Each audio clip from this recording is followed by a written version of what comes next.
So, I recently rewatched The Dark Knight, and I want to bring up something. Uh, just based on The Dark Knight, because I think the Joker that they used is a very good adaptation of the comic book Joker while also being kind of different. Uh, I just want to talk about why I think the Joker works as a Batman villain. Because everybody has their own theory on why the Joker works. I just want to present my own. I'm not a big fan of the. Well, okay, let me elaborate. On the. There's a documentary about Batman the Animated Series when the new Batman Adventures started, and it was kind of that new, kind of blocky Bruce Timm art style that we're all kind of familiar with. And Mark Hamill was talking about the Joker, and he's talking about it, he's just like, well, there's nothing historically about clowns and bats, it shouldn't work, but it does. And I don't like the idea that it just works, just because. I think that the Joker works because he's a complete diametric opposite of Batman, and not just because they do talk about that in the documentary too, where like Joker's very energetic, he laughs a lot, and Batman's very dark and brooding, and the Joker's very colorful most of the time. But just philosophically, the Joker and Batman are just such opposites, and it shows a lot in The Dark Knight, where Batman in The Dark Knight, but motorcycles constantly driving past my house. Batman in The Dark Knight, but also in almost every other incarnation, is kind of blindly all about order. He will follow it as long as the law says it. And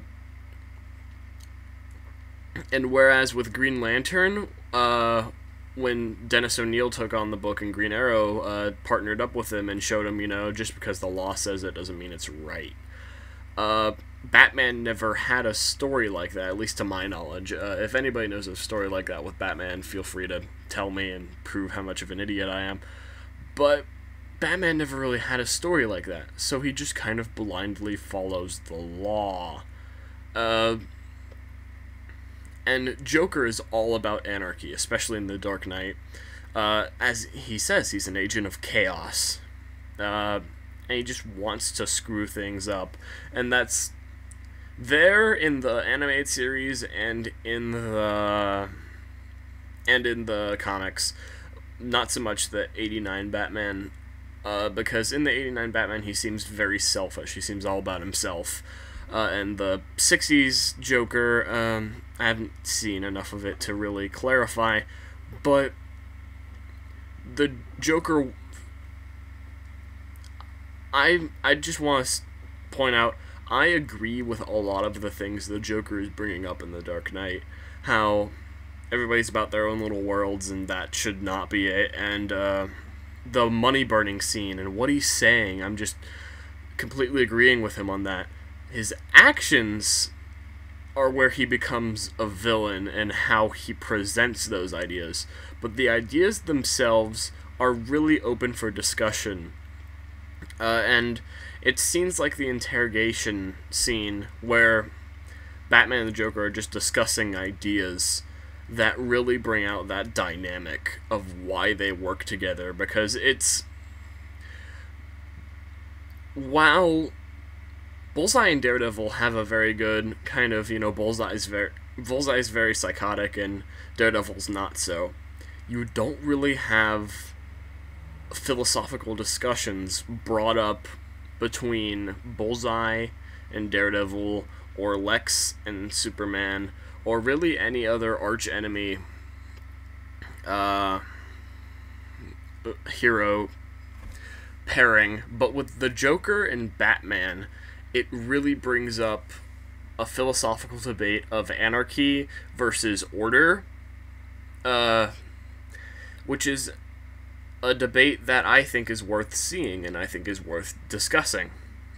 And that's that's why I think the Joker works as a villain, because he represents the complete opposite of Batman, and instead of just being the opposite for the sake of being the opposite, he's the opposite in ideas, which brings up discussions, which is why people love using the Joker, because it can bring up discussions, new discussions. Uh, anyway, that's what I think about the character. Why do you think the Joker works as a Batman villain? Not just as any other villain, just strictly as a Batman villain. Why does the Joker work? I'd love to hear what you think about it, and yeah.